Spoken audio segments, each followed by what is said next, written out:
It is warm out there, and we've started to cloud up in Sioux Falls and along and east of I-29. Could have some thunderstorms tonight, and they could be on the strong or severe side. Otherwise, overnight, our temperatures remaining mild. 65 the low in Sioux Falls. Aberdeen breezy 63, Pierre 61. Let's see, cool 55 degrees. Then during the day tomorrow, it's going to be another warm day. We will have morning thunderstorms, maybe lingering in Sioux Falls and southeastern KELOLAND. Then a high of 82 with mostly sunny skies. Aberdeen breezy 79, Pierre windy 82, Rapid City breezy and 80 degrees. The outlook for the weekend is coming up. KELOLAND News starts now. Live from KELOLAND Media Group. KELOLAND News first at 4. Coming up, a local chiropractor pleads guilty to sex crimes. We'll take a look at the case. Plus, we take you to a western Minnesota town with a house that stands out among the rest. And why businesses are closing in a central Iowa town. Good afternoon, and thanks for tuning in to First at 4. I'm Don Jorgensen. And I'm Kelly Volk. A former Hartford chiropractor who parents trusted with their children admits to having sexual contact with a young patient. 32-year-old Joe Martins appeared in court today and pled guilty to all 12 counts of sexual contact with a minor as a person of authority.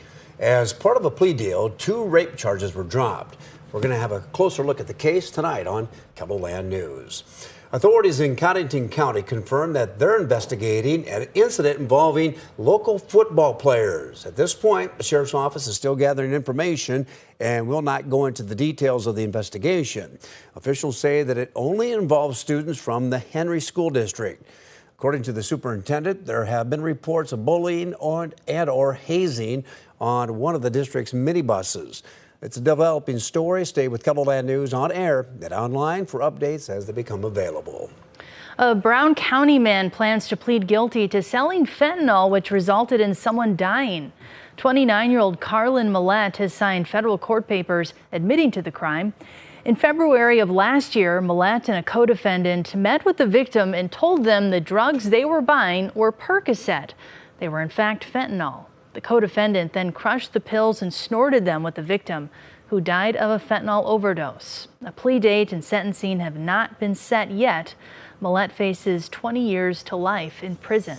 All right, let's get a check of our weather forecast. It's a warm one, and it sounds like we have the chance for some severe weather. Yeah, what's going on out there, Jay? Well, we've had warm weather all across the KELOLAND region, but there is a cold front that is coming through the I-29 corridor later this evening and tonight, and the combination of those two things could result in some thunderstorms. Storm Prediction Center right now says about a 4 in 10 chance that they're going to be issuing a severe thunderstorm watch for us here in the east. Sioux Falls, you can see those clouds starting to build. We're at 82 degrees, south wind at 13. Yeah, I said we have strong thunderstorms possible this evening. It's not out of the question we could pop a tornado even. So we'll have to keep an eye on that over the next few hours. South wind right now at 13 miles an hour, keeping us warm.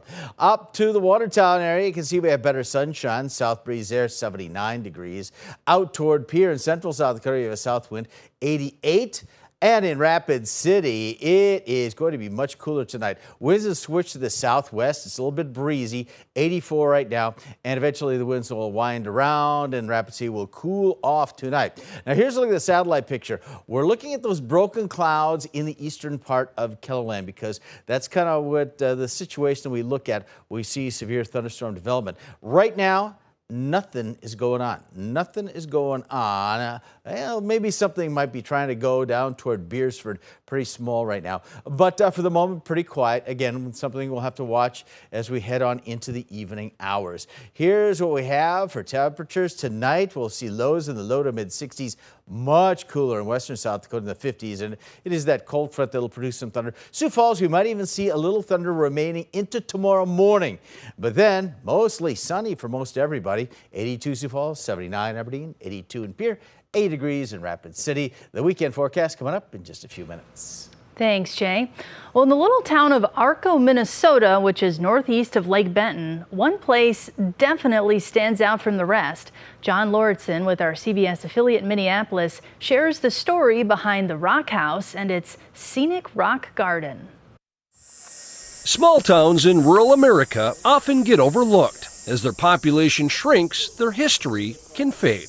But you could say Arco remains rock solid in western Minnesota. We'll just look out the window and a car will just be stopped out in the road. They are just, wow, I can't believe somebody took the time to do this. That somebody was a man named H.P. Peterson. He was a rock collector who opened a gas station in 1936. And if you're filling up with gas, you couldn't help but notice that the building was covered in pipestone, pink quartz, volcanic rock, and possibly even a dinosaur egg or two. Why do you think he did this? I think he just enjoyed rock collecting and he didn't know what to do with the rocks. Did you ever think you'd live in this house? Oh, no, never a chance. Liz and Dave Herzog have lived in the gas station turned house for the past 25 years. Dave believes it took Peterson decades to piece all of this together. He gathered millions of rocks while on family vacations in other parts of the country and then made them part of his facade. He must have had a design in mind. Peterson didn't stop with his house. He also built this Liberty Bell, and his son Vernon built this rock ram and the Statue of Liberty. I watched him build the Statue of Liberty. I watched him build a goat. Owen Bergen says at one point the Petersons had all kinds of creations on their property. Over time, they were moved a stone's throw away to Anderson Park. Relocating Lady Liberty was no easy task. It took an army to get this out of that front door. The Herzog's patio now sits where the rock garden creations used to be. In the 40s and 50s, kids could see them while their parents filled up with gas. The gazebo here was used as admittance. They sold you tickets, 25 cents to walk around through the garden. I mean, it was quite impressive through there. The house is still impressive. The home like this should come with a falling rock sign. Sometimes you're sitting out here and what do you hear? A thunk. You'll hear. Usually it's in the winter and we're in the house because I believe the freeze thaw. An unusual homeowner problem. Even so, the Herzogs wouldn't change a thing. It's not just a bunch of rocks put together. There are designs on this house. And the more you look at it, the more designs you see. In Arco, with photojournalist Nick Luneman, John Lordson, WCCO News. Some of the rock stars you see hanging in the story weigh up to 70 pounds, so the Herzogs moved them closer to the ground for safety's sake. The rock house is on the National Register of Historic Attractions.